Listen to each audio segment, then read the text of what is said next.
खबरों में आगे बढ़ेंगे। आज वाराणसी के दौरे पर जाएंगे मुख्यमंत्री योगी। परियोजनाओं का अवलोकन, मीटिंग और उद्घाटन भी करेंगे। अधिकारियों संग कानून व्यवस्था की समीक्षा भी करेंगे और बाबा विश्वनाथ और काल भैरव मंदिर में भी पूजन करेंगे।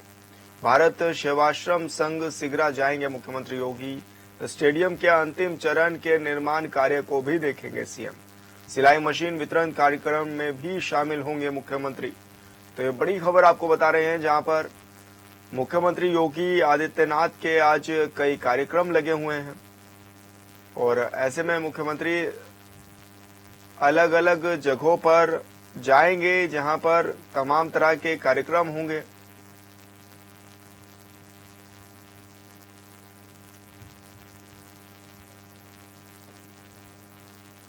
और ब्यूरो चीफ प्रदीप आनंद श्रीवास्तव हमारे साथ फोन लाइन पर जुड़ गए हैं। प्रदीप, क्या कुछ जानकारी मिल रही है, किस तरह के आज के प्रोग्राम रहने वाले हैं मुख्यमंत्री योगी आदित्यनाथ के? देखिए, मुख्यमंत्री योगी आदित्यनाथ आज सबसे पहले वाराणसी के दौरे पर जाएंगे, जहां पर उनके काफी विस्तृत कार्यक्रम जो है वो बताए जा रहे हैं। अगर बात करें तो मुख्यमंत्री योगी आदित्यनाथ वाराणसी दौरे पे इसलिए भी सबसे ज्यादा जाता है क्योंकि प्रधानमंत्री का संसदीय क्षेत्र है और वहाँ पर जो विकास कार्य होते हैं उन विकास कार्यों की जो बैठक होती है वो समय समय से मुख्यमंत्री योगी आदित्यनाथ देते रहते हैं। अगर आज के कार्यक्रम की बात करें तो आज का कार्यक्रम जो है वह वाराणसी में है। परियोजनाओं का अवलोकन और उद्घाटन करेंगे मुख्यमंत्री योगी आदित्यनाथ। लोकार्पण और शिलान्यास की बात करें, अधिकारियों के साथ जो है कानून व्यवस्था की समीक्षा बैठक करेंगे। बाबा विश्वनाथ मंदिर और काल भैरव मंदिर में पूजा करेंगे। इसके अलावा भारत सेवाश्रम संघ सिंगरा एक बहुत ही अच्छी और प्रसिद्ध जगह जहां पे पिछली बार प्रधानमंत्री भी गए थे, वहां पर मुख्यमंत्री योगी आदित्यनाथ जाएंगे। उसके बाद अगर हम बात करें तो स्टेडियम के अंतिम चरण के निर्माण, वाराणसी में बहुत दिनों से स्टेडियम की मांग थी जिसको राष्ट्रीय स्तर पर बनाया जा रहा है। उसके अंतिम चरण के निर्माण कार्य को देखेंगे, उसका जो है अवलोकन करेंगे और उसके बाद सिलाई मशीन के कार्यक्रम में शामिल होंगे योगी आदित्यनाथ। और ये सिलाई मशीन उन बहनों के लिए जो बहनें जो है इस नवरात्रि में मिशन शक्ति के अंतर्गत जिनका चयन किया गया है, तो ये अपने आप में बेहद और बड़ा कार्यक्रम माना जा रहा है। मुख्यमंत्री योगी आदित्यनाथ अभी कुछ ही देरों में लखनऊ अपने आवास से निकलेंगे और वाराणसी के लिए प्रस्थान करेंगे। जी बिल्कुल प्रदीप, बने रहिए आप हमारे साथ।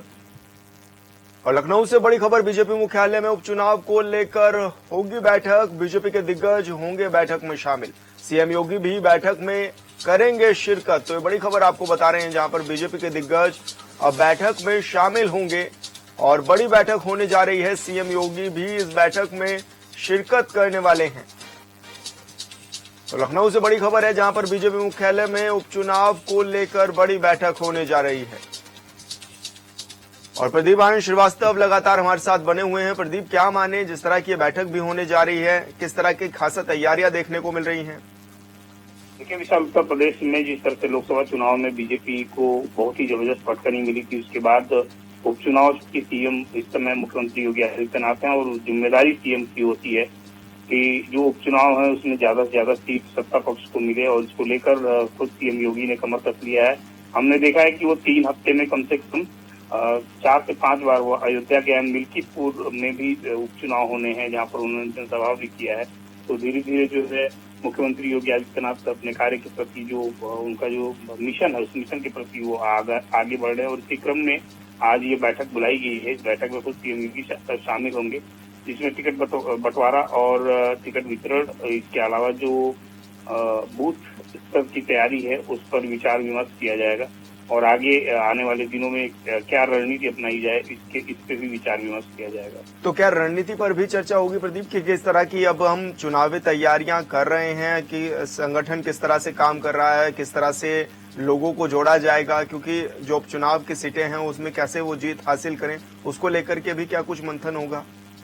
बिल्कुल, मैंने भी बताया आपको कि सबसे जरूरी जो इनका कार्यक्रम है वो ये है कि बूथ स्तर की क्या तैयारी है, बूथ स्तर पे इनके जो कार्यकर्ता है वो कितने लेवल पे तैयार है, इसकी जो है जानकारी योगी आदित्यनाथ लेंगे। फिर उसके बाद आगे जो महत्वपूर्ण एक और बिंदु है टिकट वितरण को लेकर, उस पर विचार होगा, उस पर बातें होंगी और तमाम ऐसी बातें होंगी जो चुनाव से जुड़ी होंगी। उपचुनाव में चूंकि कुछ ही दिन रह गए हैं, 10 सीटों पे उपचुनाव होना है, इसको लेकर अब बीजेपी ने तैयारियां पूरी तरह से तेज कर दी हैं। जी बिल्कुल प्रदीप, बहुत बहुत शुक्रिया आपका तमाम जानकारी साझा करने के लिए।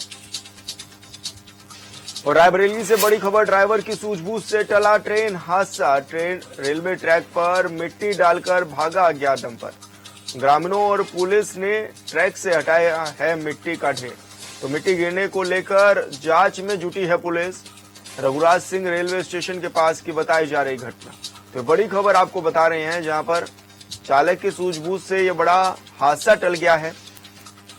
और ये भी कहा जा रहा है कि कोई डंपर था जो कि मिट्टी गिराकर भाग गया रेलवे ट्रैक पर, और ऐसे में ग्रामीणों और पुलिस ने इस मिट्टी को हटवाया है। तो रेलवे ट्रैक पर मिट्टी डालकर भाग गया था अज्ञात डंपर। हालांकि पुलिस उसकी तलाश में भी जुटी हुई है। और संवाददाता लक्ष्मी शंकर सिंह हमारे साथ फोनलाइन पर जुड़ गए हैं। लक्ष्मी, क्या कुछ जानकारी मिल रही है, किस तरह से ये बड़ा हादसा भी टल गया है और पुलिस अभी तक किस तरह की कार्रवाई कर रही है? जी विशाल सर, मैं आपको बिल्कुल बताना चाहूंगा, ये घटना शाम 8 बजे बीती रात लगभग 8 बजे की, जब रायबरेली से शटल ट्रेन 04251 रघुराज सिंह के लिए आ रही थी।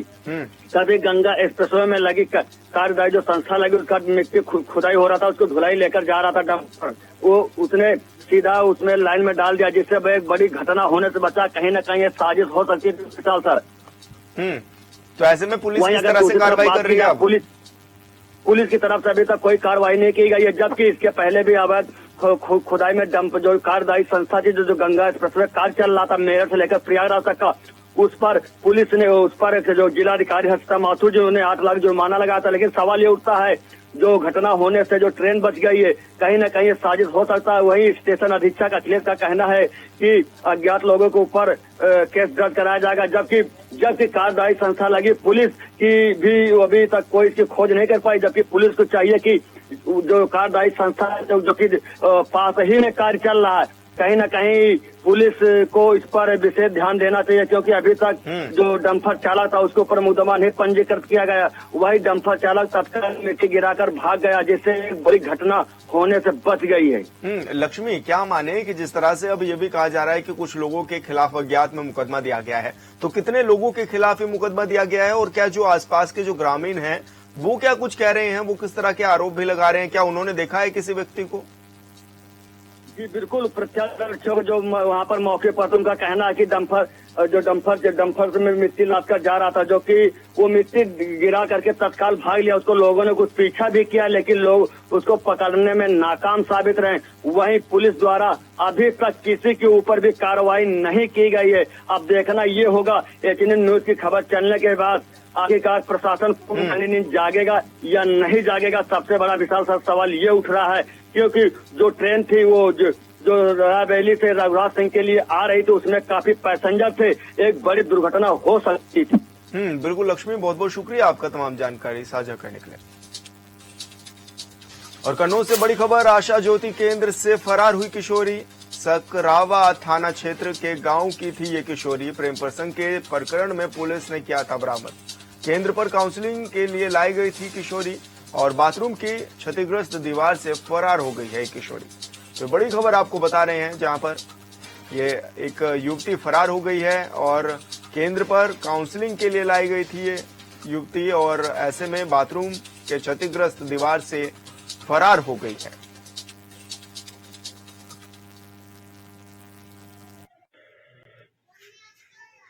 CWC के आदेश से उसको जो है यहाँ वन स्टॉप सेंटर पे लाया गया था। आज सुबह वो बाथरूम गई और वहीं पे रोशनदान के माध्यम से वो बाहर निकल गई और इस वन स्टॉप सेंटर की बाउंड्री को क्रॉस करते हुए बाहर की तरफ जाते हुए दिखाई दे रही है। इसमें संदर्भ में जो है कोतवाली कन्नौज पर पुनः एक अभियोग पंजीकृत किया गया है और पीड़िता की बरामदगी के लिए 3 टीमों को लगाया गया है। अगर इसमें किसी की लापरवाही परिलक्षित होती है तो उसके संबंध में भी जांच करके आवश्यक विधिक कार्रवाई की जाएगी। रईस खान हमारे साथ फोनलाइन पर जुड़ गए हैं। रईस, क्या कुछ जानकारी मिल रही है? वन स्टॉप सेंटर पर जिस लड़की को लाया गया था वो वहां से भाग निकली, आखिर क्यों?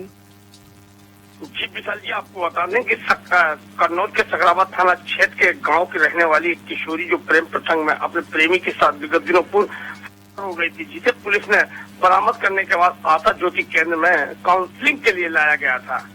किशोरी क्षतिग्रस्त दीवार के ऊपर से चढ़ के फरार हो गई। किशोरी के फरार होने पर महिला पुलिस जो सुरक्षा कर्मी लगे होते उनमें हड़कंप मच गया।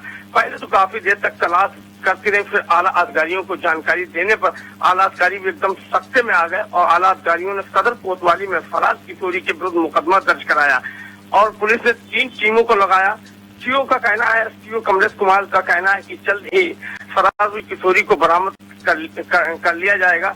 आधा केंद्र पर तैनात महिला सुरक्षा कर्मियों से जब मीडिया कर्मियों द्वारा जानकारी करनी चाहिए तो उनके द्वारा अच्छी भाषा का प्रयोग नहीं किया, जो आम लोगों में चर्चा का विषय बना हुआ। वहीं हम आपको ये भी बता दें, फरार किशोरी का अभी तक कहीं कोई सुराग नहीं लगा है। जी विशाल। तो क्या इसके पीछे कोई वजह भी मानी जा रही है कि आखिर किशोरी को क्यों भागना पड़ा? क्योंकि एक तरफ तो पुलिस उसको लेकर के आई जांच पड़ताल करने के लिए, उससे पूछताछ करने के लिए, और ऐसे में क्या वो डर के कारण भाग गई या इसके पीछे कोई और भी कारण बताए जा रहे हैं? जी विशाल जी, आपको बता दें कि अगर सूत्रों की माने तो जो जिसके साथ फरार हुई थी उन दोनों में बहुत प्रेम चलता था। प्रेम के चलते वो फरार हुई थी, लेकिन उसके परिवारजनों ने थाने में मुकदमा दर्ज कराया था। पुलिस ने गिरफ्तार किया, लेकिन सूत्रों की माने कि वो फिर प्रेमी के साथ जाना चाहती थी। मौका मिलते ही छत दीवार के ऊपर चढ़ के वो फरार हो गई है। अभी तक किशोरी का कोई पता नहीं चला है। बिल्कुल रईस खान, बहुत बहुत शुक्रिया आपका तमाम जानकारी साझा करने के लिए। बदायूं में श्री रामलला मेले का केंद्रीय मंत्री और विधायक ने फीता काटकर शुभारंभ किया है। वहीं इस मौके पर हरियाणा चुनाव पर आए एग्जिट पोल पर केंद्रीय मंत्री BL वर्मा ने कहा है कि प्रधानमंत्री मोदी के नेतृत्व में बीजेपी ने हमेशा ही जीत हासिल की है।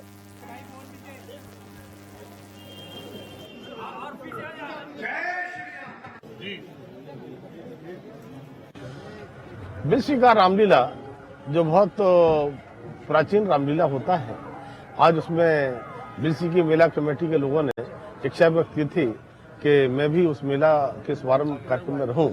मेरे साथ बिलसी के विधायक श्री हरी साकी जी, की चेयरमैन, हमारे मेला कमेटी के सभी लोग और भाजपा के सभी हमारे पदाधिकारी इस कार्यक्रम में उपस्थित रहे हैं। और मैंने मेले का शुभारंभ करके और जिस तरह से हमारी रामलीला होती है और हमेशा बुराइयों पर अच्छाई की जीत, मैंने वही संदेश देने का काम किया है। बिलसी के नागरिक जो हमेशा इस रामलीला को बहुत ही अच्छा बनाते हैं, फिर से एक बार शांति व्यवस्था के साथ। खेल एवं युवा कल्याण राज्य मंत्री स्वतंत्र प्रभार गिरीश चंद यादव ने कानपुर सर्किट हाउस में अधिकारियों के साथ समीक्षा बैठक की। बैठक में खेल और युवाओं के मुद्दों पर मंत्री ने अधिकारियों से चर्चा भी की। मंत्री गिरीश चंद यादव ने कहा है कि खेलों को बढ़ावा देने के लिए सरकार प्रयास कर रही है और युवा खेलों से जुड़ भी रहे हैं। खेल एवं युवा कल्याण मंत्री गिरीश चंद यादव ने के मुताबिक ग्राम स्तर पर भी खेलों को बढ़ावा देने के लिए कई तरह के कार्य किए जा रहे हैं।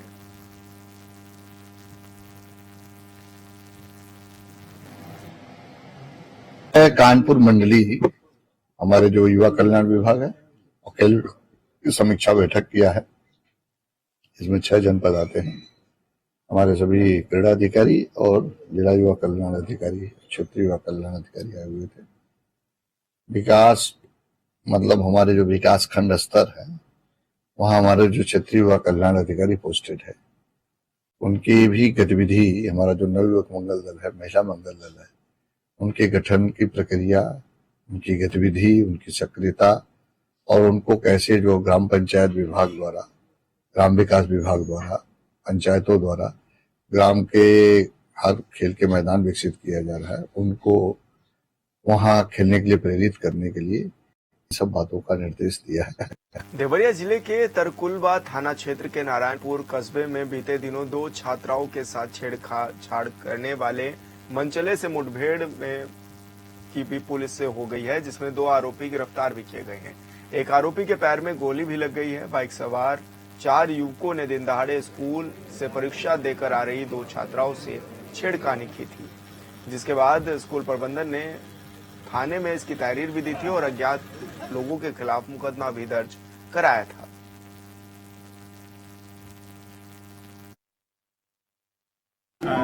अभियुक्तों द्वारा पुलिस को देख करके उनके ऊपर फायरिंग की गई। पुनः पुलिस के द्वारा जवाबी फायरिंग में जो कार्रवाई की गई उसमें 2 अभियुक्तों के पैर में गोली लगी है और दोनों अभियुक्तों को यहां जिला अस्पताल में भर्ती कराया गया है। अभियुक्तों के नाम ऋतिक यादव और धीरज पटेल हैं जो मूल रूप से बैकुंठपुर थाना तरकुलवा क्षेत्र के रहने वाले हैं। मौके पर शांति व्यवस्था कायम है, किसी प्रकार की कोई कानून व्यवस्था की समस्या नहीं है।